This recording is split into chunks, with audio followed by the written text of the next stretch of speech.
Welcome back, sports gamers. It's the Natural. Just got done watching the gameplay deep dive they went through on the stream with Kralo Agent K, and Clint Oldenburg, and they went over a ton of gameplay improvements and fixes coming to Madden 21, and it was a lot of stuff. When they released a blog as well. I'm gonna go through that with you guys, kind of give you my feedback and thoughts, some positives, some negatives, but gameplay got addressed in a lot of ways, and there's some things that possibly didn't get addressed that we'll have to see in gameplay when the game comes out. And speaking of the game beta, they announced also that the beta is coming, and people who signed up that initial link that went out should be entered into the beta, get access, and also to the beta forums to give their feedback. And there's some people that will be invited to the beta directly because of their high usage, whether it's a franchise guy that puts a ton of hours into the game or a MUT person who probably spends a lot of money. So those are people we're getting beta codes, and if we get any individual codes, of course, we'll get them out, starting with our Patreon supporters first, and then whoever else on social media. So getting right into gameplay breakdown, and I'll have some clips actually they showed along with just showing the blog. So starting out with the run defense, and they said that playing run defense is really tough at Madden 20, and it was a way too crazy run ratio. Everyone knows with the Madden challenge, basically one just running the ball every single play. So the big changes for that is that they have the fits and defensive gap system, and they put a strong emphasis on the force defenders now. So they'll align at the line of scrimmage at the snap and use wider angles at the start of the play to kind of show more anticipation and better pursuit to set the edge versus the outside running plays. We all know that stretch was pretty crazy in there as well. And the force defenders so much anticipation, and their pursuit angles at the start of the play when facing quick hitting outside run plays such as jet sweep and touch pass. They'll set the edge. Those are big plays. So that's the one thing I've talked about in previous videos. The pursuit angles were really crappy this year. So it looks like they've addressed the pursuit angles and setting the edge so the outside runs won't be so overpowered.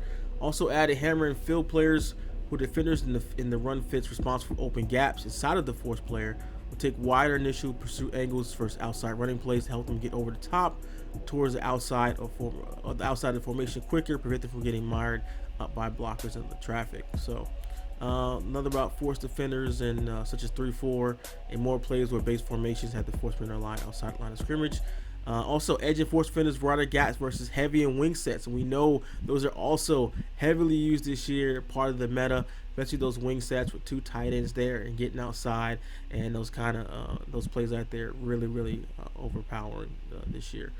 New improved block interaction with defenders, disrupting running lanes by pushing blockers further into the backfield during engagement versus all run type. So you see a little bit of this year with the stunts. I've seen times where you get the line stunt and you kind of guess to the right side. They'll crash in and push to the backfield. But outside of that, even with quick block sheds, they don't really get much penetration into the backfield like we see the top defensive tackles, the top linemen get that, knock a guy back into the backfield. We don't see that too often. So it looks like they've added that little more realism. We know those top defensive tackles get that penetration, get in the backfield and disrupt things. So defenders will have better anticipation of the ball carrier's movement by taking smarter angles after shedding blocks. So this is the main one I'm kind of talking about, especially a lot of times when guys would get blocked on like impact blocks. They kind of said this on the stream, and when they got an impact block, they kind of went dumb, and then you could just run around or run right past them. But now they have more awareness that even after they get impact blocked or hit, they can still turn or spin or in an animation where they can still make the tackle on the play. So I think they kind of touched this in the next part, tackling improvements. In addition to upgrades on the run fit systems, important tackling is, they added the new breakdown and pylon tackles. Seen this in an earlier video about how players now break down the tackle, but they made other core improvements to the tackling systems. Defenders will now be more aware when they're engaged in blocks near a ball carrier. They will trigger tackle attempts from engaged block inside the trenches and in open field versus impact. That's kind of what I was just saying earlier. The hit sticks and dive tackles have been tuned to make them more accessible and functional, all which come together in a new tackling system for more intuitive experience. Honestly, I didn't have many problems with hit sticks and dive tackle. I think a lot of people didn't know how to do the dive tackle when you kind of press down on the analog and you dive. So maybe they made that easier to do, but I really didn't have. I mean, maybe hit sticks. A lot of times I know guys click off now when they do defenders. So hopefully they made that possible. If you click off, if you grab a defender, run automatic ball carrier, and click off, you should get juked out of your shoes. That should not be an automatic tackle. That basically anytime you click off for anything should be at a detriment. They should reward user skill and staying clicked on. So people click on, make their tackles. People click on to swat passes or make interceptions or make hit sticks. All should be user skill should be rewarded. So if you let the computer do something, or if you're clicking off, let the computer do something, it should be to the detriment in the game. So location-based tackles, one of the new features, dev team. Location-based tackles where you'll see the running back reach out for the pylon last second or try to get a critical touchdown or first down, and they'll kind of struggle, and the defender will struggle to keep the ball carrier from reaching the first down or first down sticks on a huge fourth down. They need to give a breakdown of how these work. Tackling interactions make players more aware of their on-field location and react accordingly, including the pylon, goal line, sideline, and first down marker. While there's not a direction button input on the sticks for these tackles, so it will be driven by ratings and superstar ability. So it's no button, there's no reach button, there's no anything like that. It just does it. It's contextual or location based upon abilities, and I'm sure they'll have some abilities as super reach or something like that, or first down getter or whatever they want to call it. That'll guys will like extra reach out or fight for the first or something really goofy like that. Or they'll have it where guys will reach out and try to get those first downs. So it's factor in the ratings compared to the ball carrier's vision and awareness rating will drive the outcome. So it's good they're actually finding something useful for ball carrier vision. They need and also the defender's tackle and awareness ratings compared. So yeah, we need more ratings to make matter, to actually do something. Like we know awareness hasn't mattered for years, especially on defense. It's more like play recognition. So they're making awareness matter.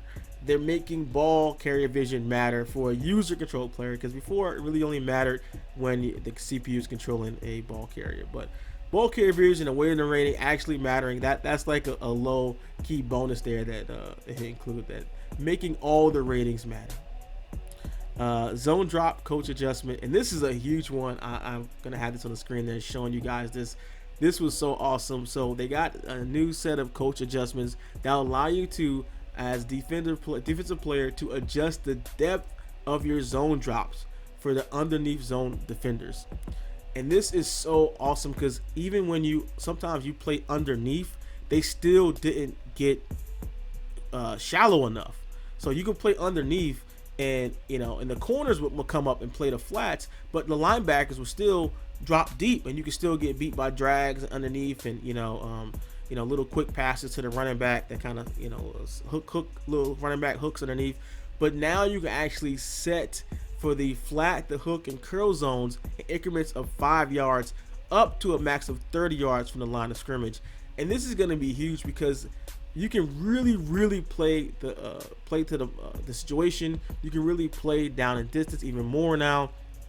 And how many times did you play to the sticks and somebody caught it in front and ran for a first down? How many times where you wanted to play deeper, they didn't play deep enough and they cut over top of you, but now you can set it to the exact depth that you want.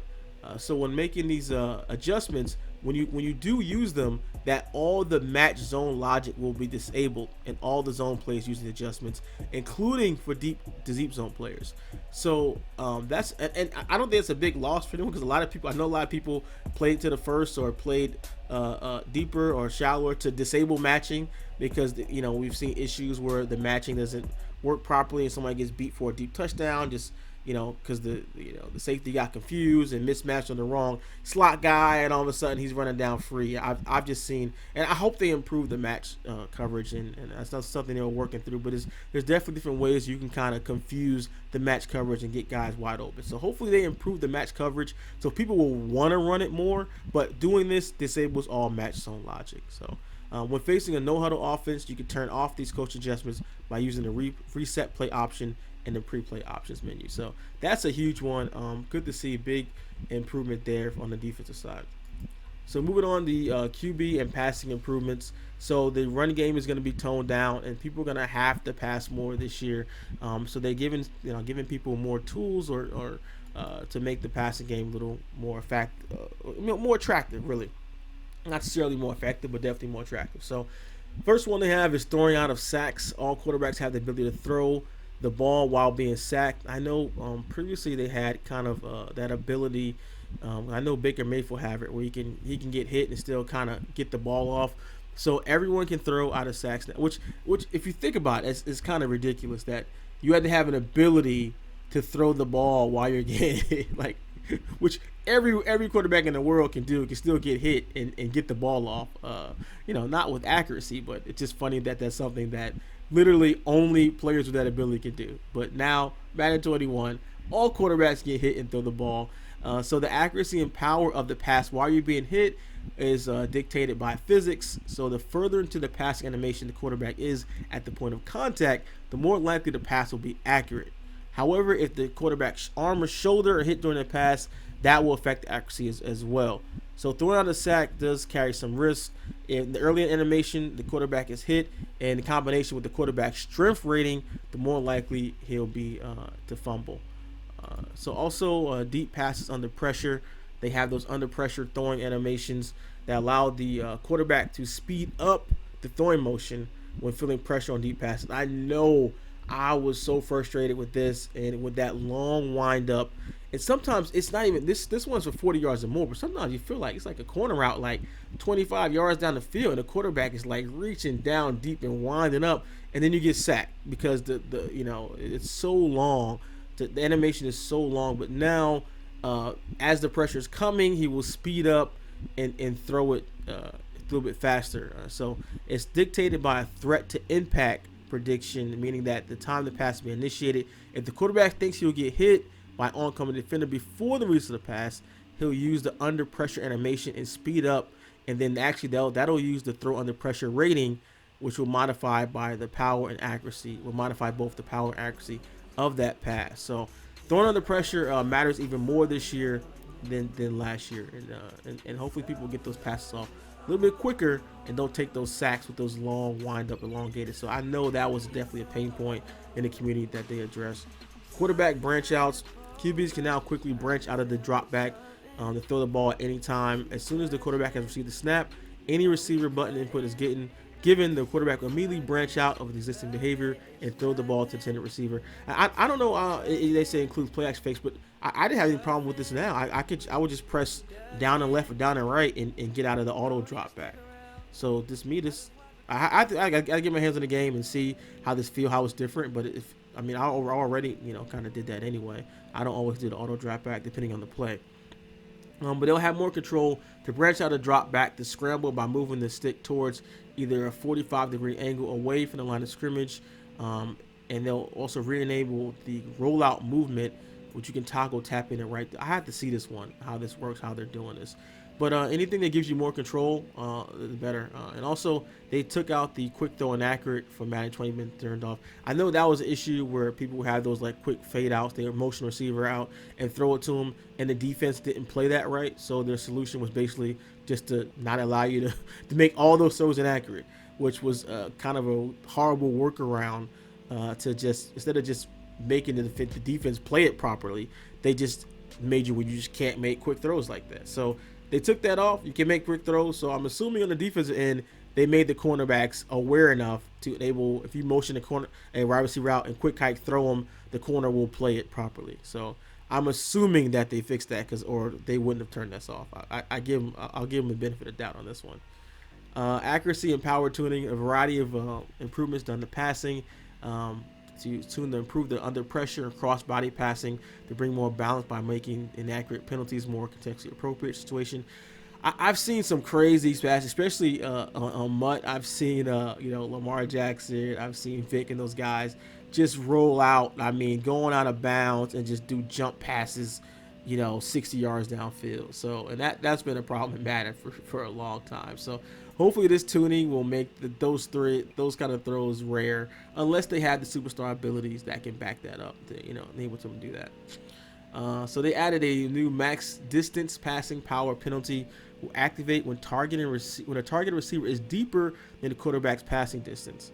So this is something they didn't talk about in the live stream. The max passing distance for each quarterback is dictated by his throw power rating. The penalty also decreases the strength of the pass when throwing deep pass on the run, with more penalties, severe penalties for cross-body throw. I mean, I don't get. I mean, I thought all quarterbacks already had a max distance thrown based upon throw power. This is something curious that I would like to see, get some hands on and try to understand what's. I mean, because if a quarterback has 80 throwing power, you're not gonna be able to throw, 70 yards anyway. So maybe they made it more apparent that throwing power even more affects the deep passing. So something I'll have to see. I'll kind of note to get when I get some hands-on gameplay.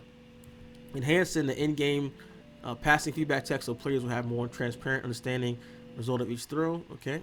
Parity for handoff animations. All handoff animations have been tuned so that respective handoffs are the same speed going either direction. This was in the game for a couple of years now, where a right-handed quarterback got a quicker animation handing off to the right than versus the left. And so that was a little thing that I don't know how many people knew it, but I knew that for a while. And then so if you had a left-handed quarterback, you want to run your dives and stuff to the left because they hands it off to the quicker. So they've made it so that's no longer a little tip there that people can do. Now it's the same for everyone. Not a big change, but something that's that shouldn't have been the game anyway. So it's good that all handoffs are equal now. Pass interference, illegal contact, something they didn't mention. I don't think they mentioned this one in the live stream. Added support for more robust management of user-controlled pass interference for the first time in illegal contact. Wow, illegal contact penalties in the game now.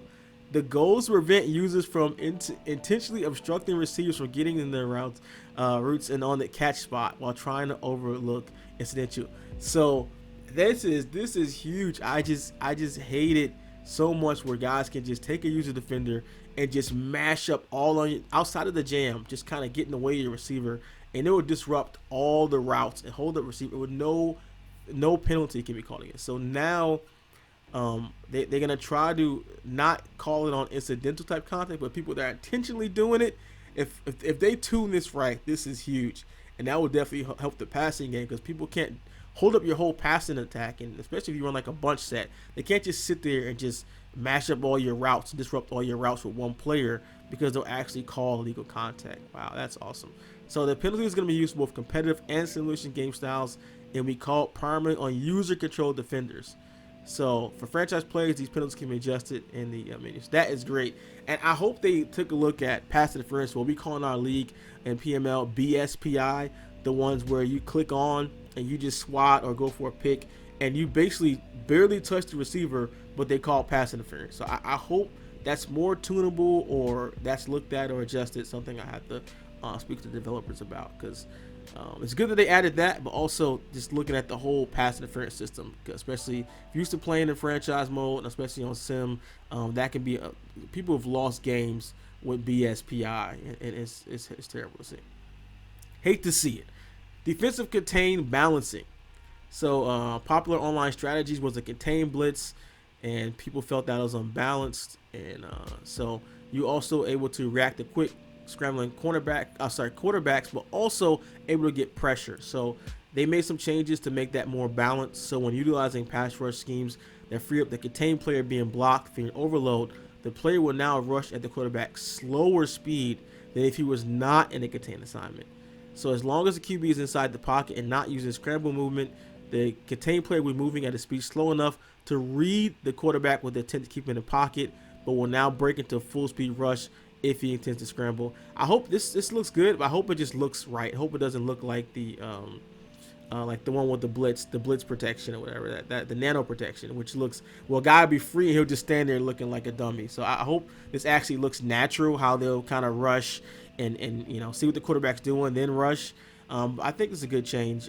So it'll bring balance, giving the defensive ability to quickly react to a scrambling quarterback with unblocked player, also giving up a little power in the pass rush. So I think this is smart. I would hate they just made him totally freeze, but he still rushes, but not at the same speed. So you kind of have to make a decision whether you want to contain the quarterback or you want to blitz the quarterback. I don't use contain a ton, but it's good to see that now it has some consequences. It has some strategy. Catching responsiveness, like many of our other features and improvements, Madden 21 has a focus on player control and agency. Catching is no different. They made some tweaks to the catching system to offer more stick work towards making plays. So players can now dictate the direction they want their catch to take them as secure the catch via the left stick. For example, when holding vertical up on the left stick, same direction as the possession catch, you'll now be selecting possession catch that will fall in the same direction as your stick input, ensuring the receiver won't go to the ground. Oh, that's dope. I like this. So many times possession catch, you're right there, and then he'll go into the animation. And he'll just drop to the ground. He won't even fall in the. So now they actually fall in the direction that you're doing the possession, whatever catch you're doing. So the increase in control is also critical with throwing underneath routes. With responsiveness, allows receivers to quickly turn upfield. If you use a rack, you can kind of push upfield or left. Okay, and one obvious case is those improvements when the receiver is near the sideline. The user will have control to keep him in balance if he turns upfield rather than run out of bounds. And that's something that still happens. They've been working on that, but throwing that the quick pass out to the running back and he just catches it and run out of bounds, you lose 5 yards. So hopefully it's something that can kind of resolve that, and the running back can catch it and go upfield. Player personnel packaging, and this is a lot. This is a lot of stuff they went through. I mean, this is a ton of gameplay improvements and fixing. So yeah. Grab a drink, a beer, White Claw, some water, whatever you're. So we still have some more to go. So player personnel packaging, those players who got to get creative with their formation personnel package. They have new ways now. So the pre-play audible system, it considers the actual personnel on the field. So now if you call gun empty flex, it has like one running back, 2 tight ends, you're able to audible to any other formation in your playbook that also uses that same 12 personnel.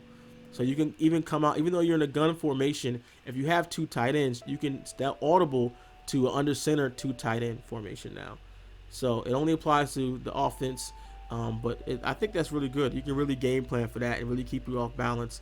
And you can come out in a passing type formation. But if you have like athletic tight end, like let's say old school New England when they had 2 good tight ends, but you can still come out and audible back to like a pro form set.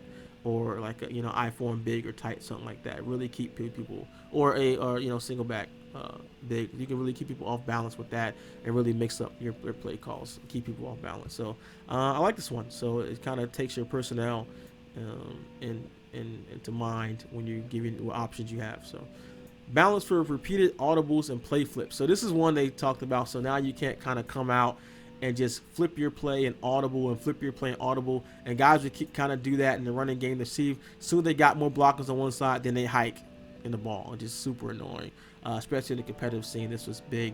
So now when you do that, they'll actually, if you do it more than twice, the offensive line has a chance of committing a false start penalty. So people can't go to the line and do that, and so change their play 3, 6, 4 times and audible and flip.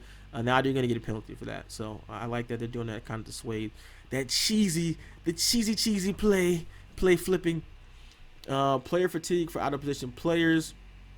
So now if you have a gadget player who is not a running back by trade, such as a quarterback, receiver, tight end, and has the primary ball carrier and he's the primary ball carrier, that player will quickly lose stamina now. This is for a lot of wildcat guys. Power, jet sweep, touch pass, QB blast, all that stuff like that. Now they will get tired and they'll become less effective. So no more spamming wildcat, no more spamming QB blast and all that. They're going to get tired and you got to sub them out.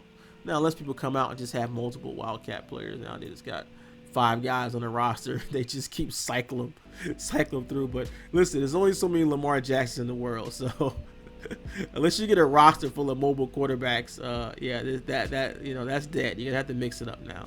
So that's good. So and also they made a significant reduction in fumbles by scrambling quarterbacks on all game styles except for all Madden competitive.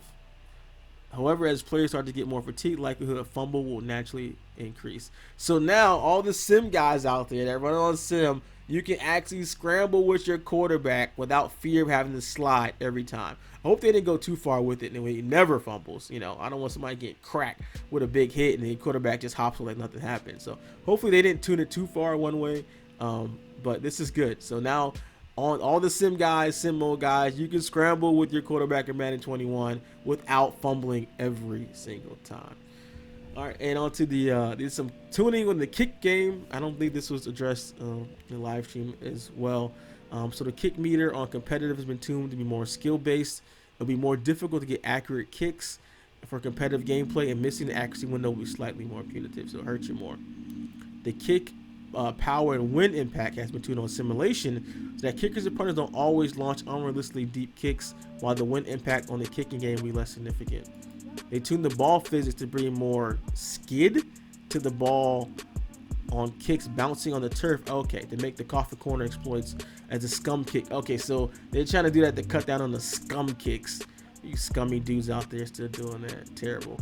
I wonder why they made the kick meter only on competitive. I want both. I think sim and competitive should be more skill based, but I guess they want the kickers ratings to matter on sim mode, so that makes sense. So they also added a new pass rush system where the offensive line will actually learn the defender's pass rush move. I'll let Clint and Krayla explain this one. Talk about pass rush mechanics. So, Clint, I got a lot here regarding pass rush mechanics. Now, there was another video. This one doesn't have audio. I'm going to go ahead and play it. It's on a loop, and I think a lot of people, when they saw this in the deep dive video that Grady kind of voiced over, you see rush moves, you see all the speed rush, but there's also some indicators that if you look closely, you'll see some markers on the offensive lineman that I kind of want to talk about. Not because I think the pass rush is kind of a full package. There's a lot more going on there than just kind of the moves that you're going to be able to do. So I'm going to go ahead and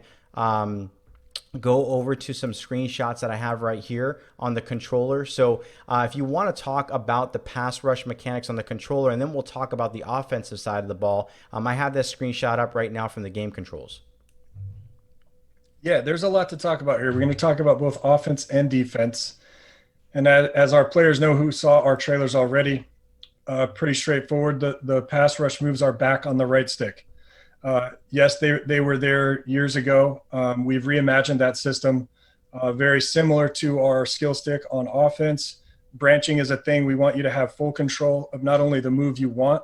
So if you want to do a rip, you hit the rip direction. If you want to do a spin, you spin the stick. You're going to get that animation and that move that you want every time with this right stick. And you're also going to be able to branch from move to move at any time. What Agent K is talking about is the other half of the story, which is the strategy and depth that we've built into pass rush. We're going to start on offense, then we'll go over to defense. What he's talking about underneath the offensive lineman, you're seeing some meters under there, and they were really easy to miss in the trailer. That is a new feature called blocker resistance. And what these blockers are doing that's being displayed in those meters are remembering the history versus that pass rusher throughout the course of that game. So as you continue to beat him to a side, he's going to start remembering that you beat him to that side and build up resistance to that side. And it's going to make it harder for you to win to that side with your pass rush moves. And you're going to have to start countering back the other way. Another way to counter this is to change up your linemen, your defensive linemen. So let's say I got Von Miller on the right. He's done a bunch of moves throughout the first half against the right tackle. The right tackle's built up some pretty good resistance and memory versus Von Miller. Switch Von Miller over to the left side, switch Chubb over to the right side. Now that right tackle has no memory of Chubb because he hasn't blocked him up to that point in the game, and it's a clean slate again. And what's really neat about this is if you switch him back and Von goes back to the right tackle remembers what Von did up to that point. So that blocker memory is going to stay consistent over the course of a game. It does not carry over game. It's just for a single game, resets every game, and really makes you have to be a little bit more strategic about how you want to use those pass rush moves. Now, more strategy in that vein is on the defensive side of the ball. If you look in our on-field trainer above the head, you're going to notice notches next to the pass rush move and the pass rush feedback. Those notches are the pass rusher's budget of moves on that play. So if a pass rusher has 5 notches in his on-field trainer, he could do a maximum of 5 moves on that play. And you only regenerate 1 move between plays. And in some cases, you can regenerate more, albeit through abilities or halftime or 2-minute warning, you may regenerate 2. But when you run out of moves, you can no longer perform any pass rush moves. So you can't just spam moves over and over and over until you get a win. So the goal here is to bring more strategy and agency to the pass rush experience. And may I even say, challenge some lurkers to occasionally make decisions about when they want to control a pass rusher. Ability improvements. So they got, of course, Madden 20, they brought the superstar abilities, X Factor abilities to the game. And so they made some changes to that. I know they're supposed to have like 50 new ones.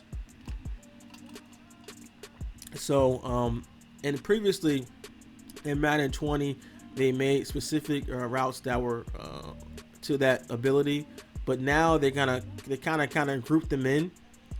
So they reworked it so they'll grant bonuses to receiver if they catch specific areas of the field, regardless of whatever route they run on that play. So it won't be like just corners or just ends or just out. It's like outside routes, inside route ability, deep route ability. So they kind of simplified that. So they kind of balanced that. So that's good. Coverage defenders. On the other side of the ball, they did the same thing, similar thing with man up and zoned out. Universal coverage were essentially one-stop shops. It was too easy to pick one of these abilities on the defender and just set it and forget it. Fortunately, we didn't like how easy it was to make a defender a powerhouse with very little ability investment. The solution, they have split these abilities into multiple versions that grant their bonuses across specific area of the field, mirroring the wide receiver abilities. So now coverage defenders need to specialize in defending area of the field rather than being able to cover the whole gridiron. So universal coverage has been converted into an X Factor ability. So the idea of a powerhouse play the whole field because the defender can exist, we got to earn it via X Factor objectives. Oh, that's cool. So that's gonna be weird though. It's gonna be like I'm a deep coverage corner, like I'm a short, I'm an underneath coverage guy, like I'm a interior. I don't know. I get why they did that to kind of mirror the receiver one, but that just sounds weird. Like I don't know if anyone has said like, oh man, this corner is so great at just covering deep routes. Like, oh man, this corner is just so great at slants only. Like that's all. He's only good at routes that go over the middle. But I get it for balance purposes, but just like the kind of sim realism part of it just seems a little wonky. But all right. And the last one, the pass lead ability balancing. Pass lead abilities from Madden 20 were fairly polarizing. They allowed you to make some impressive plays and throw receivers open, but more often than not, they result in throwing uncatchable passes that are out of reach. So in Madden 21, they removed the increased leading distance of the abilities and instead boost the ball's velocity when using the precision pass mechanic on the left stick in combination with the bullet pass. So the new benefit greatly reduces the abilities for defenders to make a play on the ball when making the correct read should prove to be a powerful perk for pocket passers. Say that 3 times fast. Powerful perk for pocket passers. So they have more info to share on new abilities coming later. And next up, they actually have franchise info on Tuesday, June the 30th. I will be there live and direct. Face of the franchise, whatever. But I guess they're calling it classic franchise now. It used to be CFM connected franchise, but classic franchise what we're looking at. But of course we'll cover face of the franchise too. So looking forward to that on the 30th. So hopefully you guys enjoyed the video. Make sure you did. Make sure you subscribe, drop a like for more Madden 21 content here. SGO, we are franchise focused and locked in. Catch you guys later. If you enjoy our content here at SGO, like, subscribe for more news, reviews, and tips from your favorite sports games. Want to take your game to the next level? Join us on Patreon and become SGO Insider today.